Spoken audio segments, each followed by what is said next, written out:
To Timothy, my dear son, grace, mercy, and peace from our God the Father and Christ Jesus our Lord. I am reminded of your sincere faith, which first lived in your grandmother Lois and in your mother Eunice, and I am persuaded now lives in you also. What you heard from me, keep as the pattern of sound teaching, with faith and love in Jesus Christ. For I am already being poured out like a drink offering, and the time for my departure is near. I have fought the good fight. I finished the race. I have kept the faith.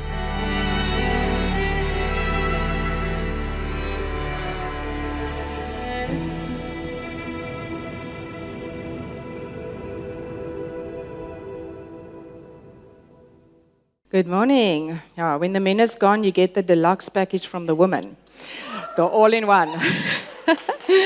This year has been quite a tough year in terms of funerals, not just family, but Waypoint family as well. We had quite a few funerals this year, and one thing that I saw at all funerals or realized or heard was everyone has the nicest things to say about the deceased.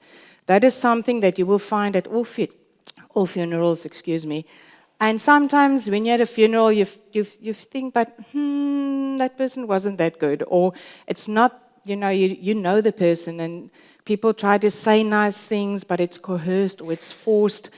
But one particular funeral that was this year that was so amazing to me, and I know amazing funeral doesn't sound like it should be in the same sentence, but one amazing funeral this year was one of my father-in-law. He passed away in June, and the amazing messages that came through nationwide.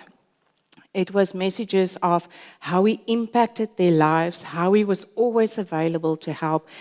I can remember from when before we had kids and we would sleep over in Addo and stay with them, I would always see my father-in-law reading his Bible at night, and whenever he had an opportunity, he would speak to someone about Jesus. His whole heart was that everyone should get to know Jesus. He would go to the police station, to the prison, and speak to the convicts and just have a message with them, because his heart was, even though you did something wrong, you're still worth saving. So his whole legacy was one of being like Jesus, a Christ-like legacy. And while I was sitting there and hearing all these nice stories, and I was wondering, what would people say about me one day? What stories would they tell about my life? At the end of my life, when I'm at a funeral, what would people say?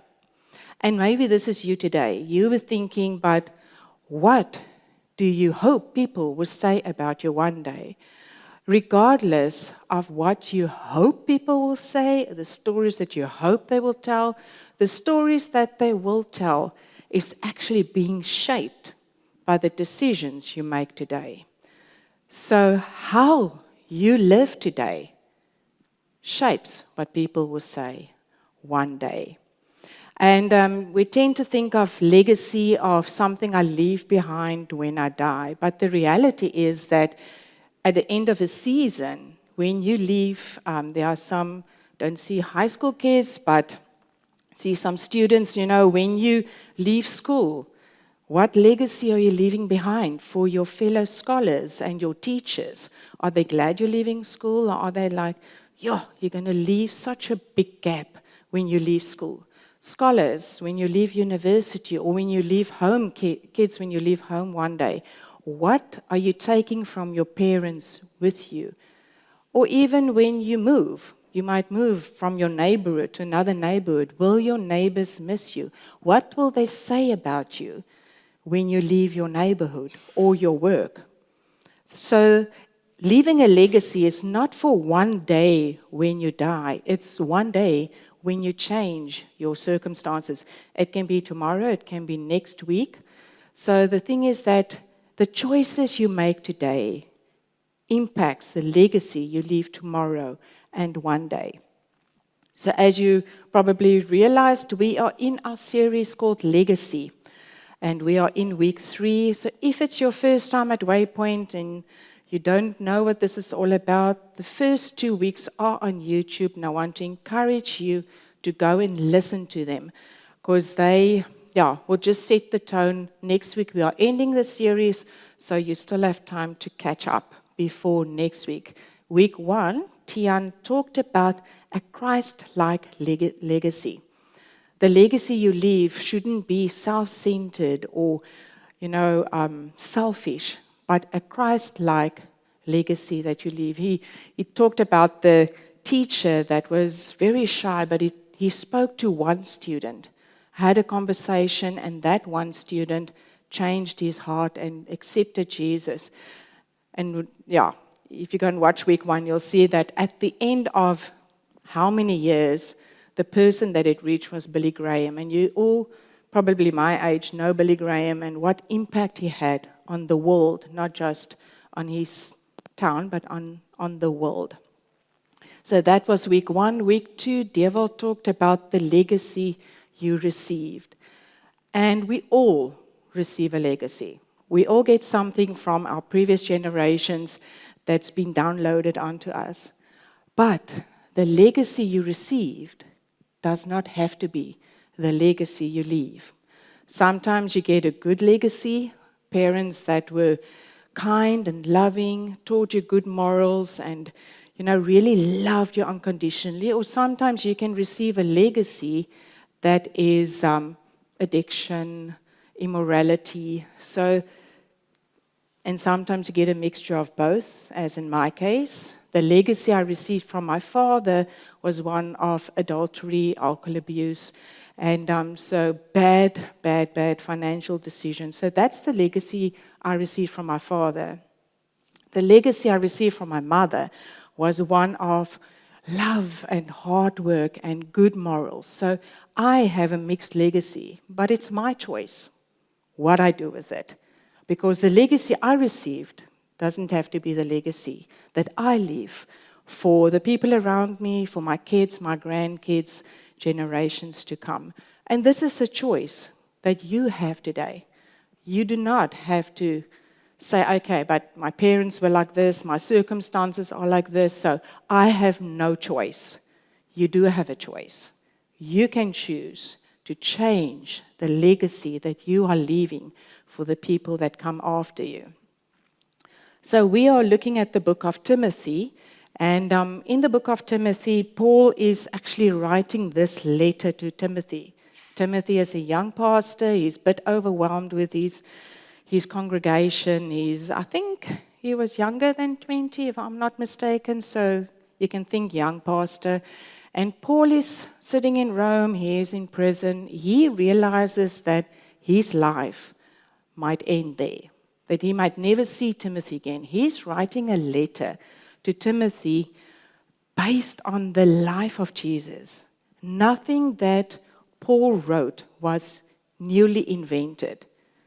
People tend to think of who wrote the Bible, Paul and Peter and all of them, thinking sitting in a room, dark lit, maybe a little candle with a ink, and it's like waiting for everything to be downloaded. It's like, oh, that's good, yeah, let me write that. Do you think, that's also good, yeah. That's not how it happened. Paul saw the impact of Jesus' life. Him, in fact, had such a close encounter with Jesus that changed his life. And that, because of the life of Jesus, everything he wrote came from the life of Jesus, the example that Jesus left. In fact, Paul was on his way to leave a very bad legacy, a legacy of persecution, of hating the Jesus followers because he was thinking he was doing the right thing. So the legacy that he received was from the previous Pharisees and all of that. So he was on his way to leave a very bad legacy for the people who came after him. But he had a close encounter with Jesus on the road to Damascus. And that one choice changed the legacy that he was leaving. And because of that, we have most of the New Testament was written by Paul. So he had a choice, and so do you. And he is now writing to Timothy. We are in the book of 2 Timothy. And he says to Timothy, I'm going to give you some guidelines, just some 5 choices that you can make today that can change the legacy that you are leaving. And the first one that he says to Timothy is, he says, Timothy, choose grace. Choose grace.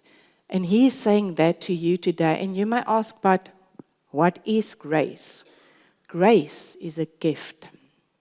Grace is something that you received that you did not earn. You didn't work for it.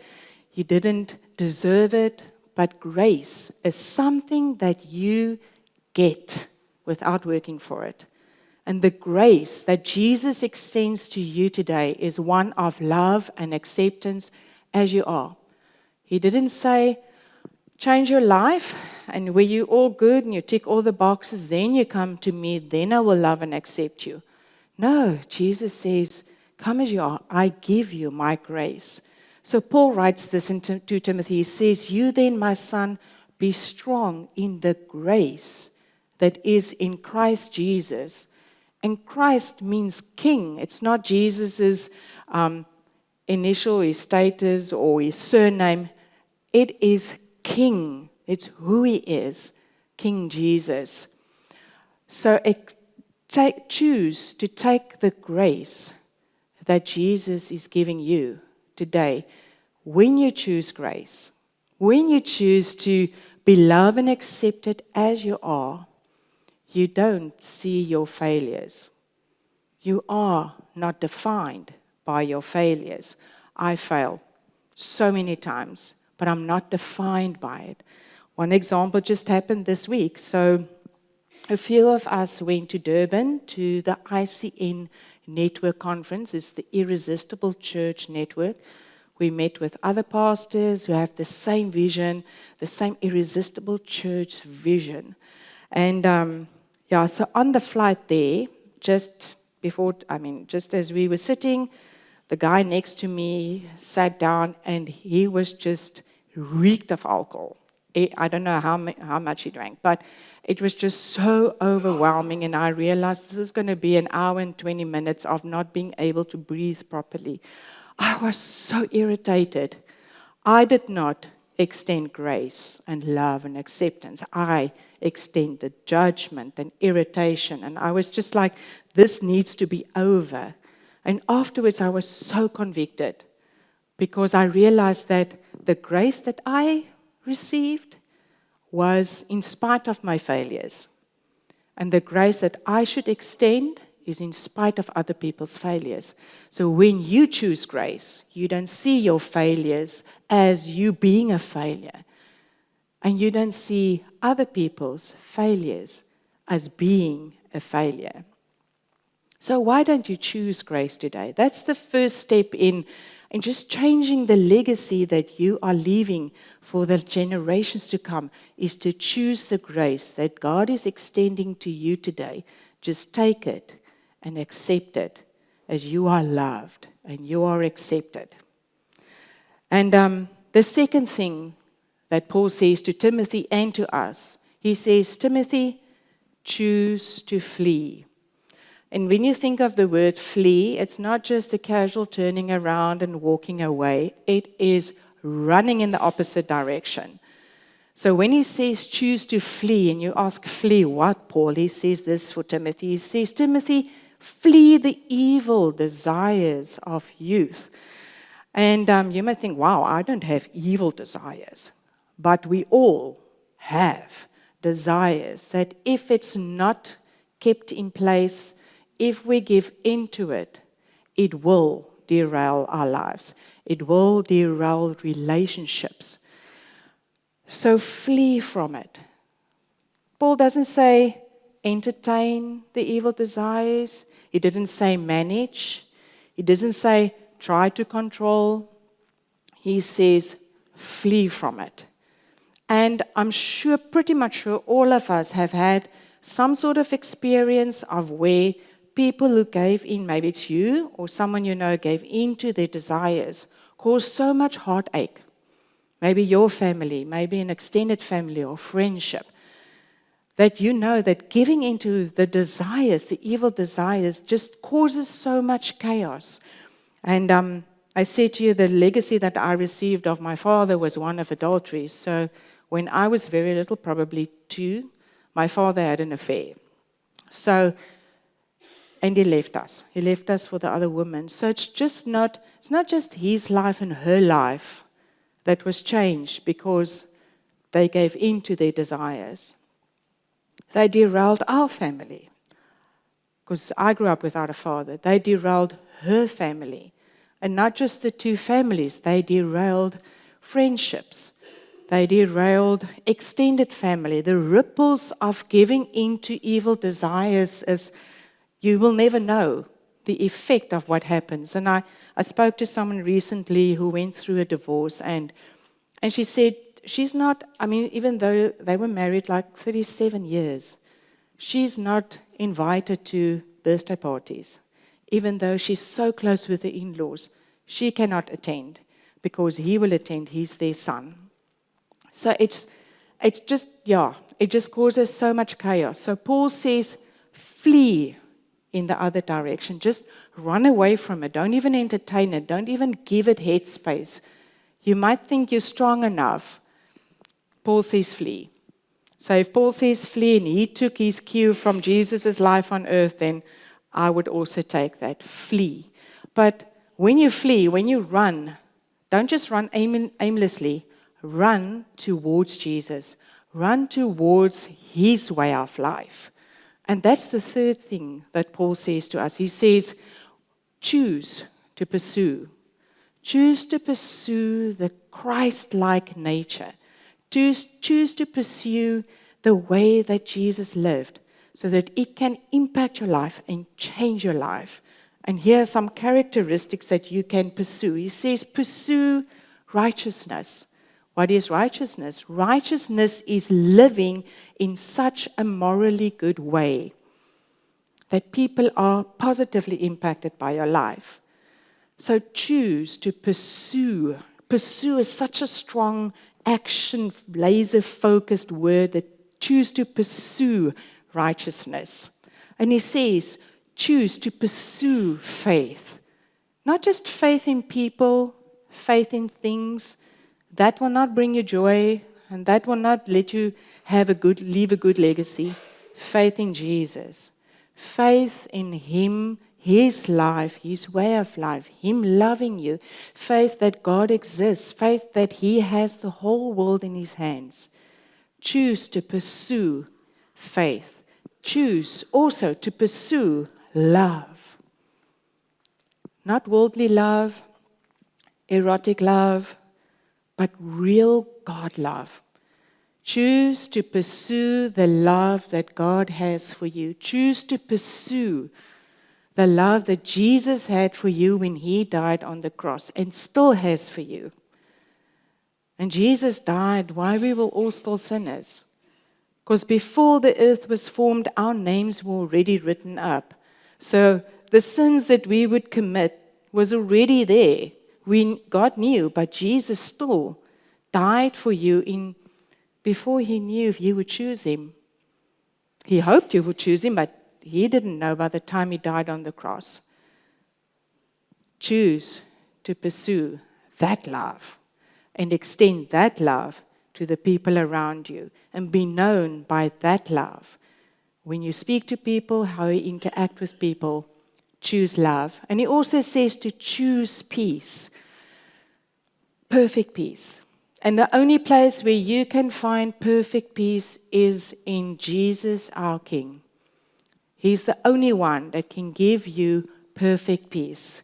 Everything else will just create chaos. Perfect peace is found in Jesus.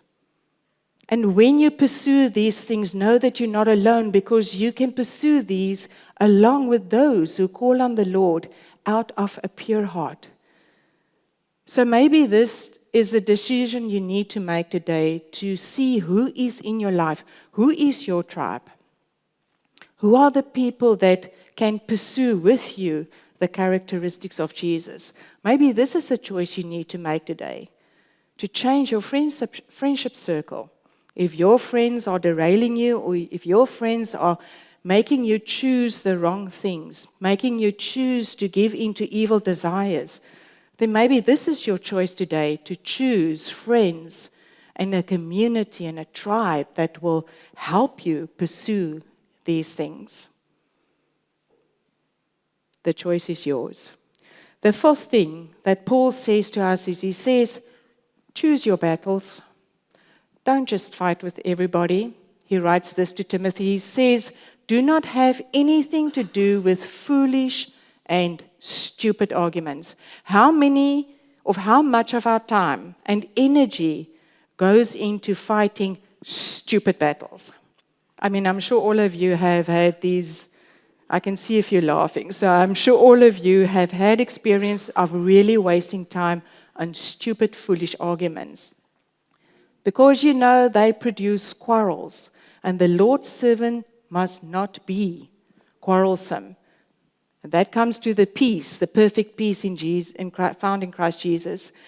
Not be quarrelsome, but must be kind to everyone, able to teach and not resentful. I've actually seen a few comments on Facebook. I was just reading through stuff, and the stuff people fight about. As I disagree with it, they don't know the person. I disagree with what you're saying.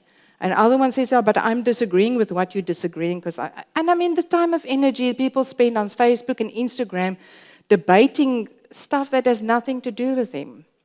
Choose your battles. Choose to fight those fights that will actually help people. Fight for the right stuff. Fight for your fellow person that's going through something. Choose your battles so that you don't give in to your evil desires and waste your time on foolish and stupid arguments. And the fifth thing that Paul says to us, he says, choose not to quit. Choose not to quit. Because he had it rough. Paul has, I think, everything that can be happened to him. He's been beaten with a gesel. I don't know what the English word for gesel is. 39 lashes. 40 you die. 39 lashes. He's been, I don't know how many times he received 39 lashes. He's been persecuted in ways that we don't want to be persecuted. He was shipwrecked. He was bitten by snakes. And everything that could happen to him happened to him. And Paul writes a letter of encouragement of do not quit. And he says this. He says, you, however, know all about my teaching, my way of life. Because he's written so many letters before this one, so that people can read about how Jesus lived and how you should live. And in that, he wrote his own struggles. You know about my way of life, my purpose, my faith, my patience, my love, endurance, persecution, sufferings, what kinds of things happened to me in Antioch, Iconium, and Lystra. The persecutions I endured. Yet, he says, yet the Lord rescued me from all of them. Do not quit. Do not quit because it's a difficult season in your life. The Lord rescued him from all of that, and he will rescue you. And he continues, he says, in fact, everyone who wants to live a godly life in Christ Jesus will be persecuted. This is kind of a given. If you want a godly life, this is going to be somewhere on your path. And persecution may look different for every person. It might be friends that don't want to hang out with you anymore. It might be, overseas they get, executed for their faith. Persecution looks different for every person. While evildoers and impostors will go from bad to worse, deceiving and being deceived. So when you're in a godly life, persecution is going to be there.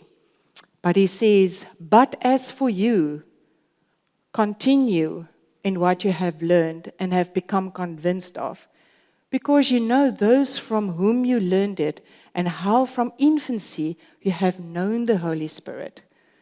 Continue in what you have learned. Sorry, just go back. Continue in what you have learned. And I mean, this is also part of community, because you know those from whom you learned, those whose examples you've seen, those whose legacy has been received, who you have received. Continue what you have learned. And then he says, which are able to make you wise for salvation through the faith in Christ Jesus. Wise, make you wise. We tend to learn from our mistakes, but the choices we make today can prevent some of those mistakes. The choices we make today can change the course of our legacy, can change the course so that we can leave a Christ-like legacy. So my question to you today is, what legacy are you living right now? What legacy at this moment, if you die today, what legacy are you leaving behind? Will it be a legacy that the people around you would build on? Will it be a legacy that people can talk about, be proud of? Or will it be a legacy that people would rather not say anything about? Because it's not a legacy that was Christ-like. It's not a legacy that they can build on. So this is a question for you. This is something that I think each and every one of us must do stock take of every day, is what legacy am I living from? What legacy am I leaving today so that people can follow that one day? So I just want to recap the 5 things that Paul said to Timothy and to us. The choices that we have and the choices that we can make today that can change our legacy, our Christ-like nature, so that we can be Jesus for other people. The first one is choose grace. Why don't you just open your hands and take what Jesus is offering for you? Choose grace today. The next one is choose to flee. Run in the opposite direction. Don't entertain it. Don't even look at it. Don't even manage it. Just flee. Flee from something. And we all struggle with stuff, so just flee. It's easier to run away. The third one is choose to pursue. Pursue the Christ-like nature. Pursue the way that Jesus lived on earth. Pursue the righteousness, the love, the faith, and the peace that is only given in Jesus. The fourth one, choose your battle. Don't just fight about everything. Relationships are more important than being right. Because if you want to be right all the time, you're going to lose relationships. That is a reality. Choose your battles wisely. And the fifth one, do not quit. Persevere the way that Paul persevered. Persevere through your trials. And if there's maybe something that, or someone that's been laid on your heart to pray for, do not quit them. Pray for that marriage that is struggling. Pray for that child in your home that is making bad decisions. Pray for that friendship that is suffering or battling. Choose not to quit. So we are going to end in a song called The Jesus Way. And before we end in that song, I just want to give you 3 choices or 3 things that you can decide this week. It's homework. Sorry for homework.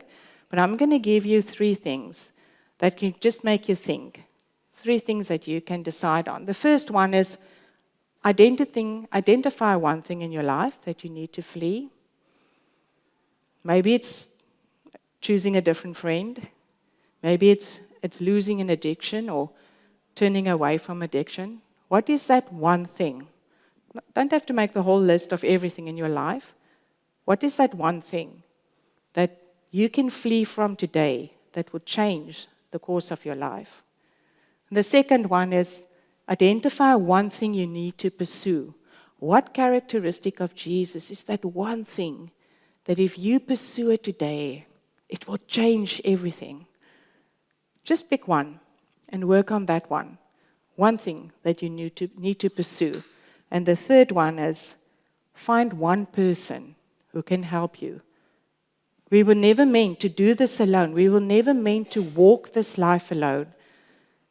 Find that one person who has godly nature, who is Christ-like nature, who can help you, who can guide you, who can pray with you, who can tell you, you're a bit on the wrong path. Find that one person. Find community or a tribe. But first, look for one person who can help you through your struggles so that you do not do this alone. And I want to encourage you to really make those hard decisions. Because what we want to leave for our generations to come is a Christ-like nature, the way that Jesus lived on earth, so that we can inspire the generations after us to do the same thing, to walk the same way, to be Jesus to other people, to have an impact, because you never know who would be the next Billy Graham. So, make those decisions today. Let me pray for us. Thank you, Jesus, that you gave us the example. Thank you, Jesus, that we can just follow the way that you walked on earth, the way you treated people, the way that you loved people unconditionally, the way that you accepted people. May we extend that grace to the people around us and just love everyone around us and extend that acceptance. Thank you for your example. Thank you for your love. And thank you that we are not alone. Thank you that you have given us a community that can walk with us. You have given us a community that can help us on the right path, that can pray with us. And may that name just drop into the people's hearts. May whatever name they're thinking of just drop into their hearts so that they can ask that one person to guide them, to help them. And thank you for your love and your guidance. We honor you. We just want to bless you with our lives. Thank you for who you are. In Jesus' name, amen.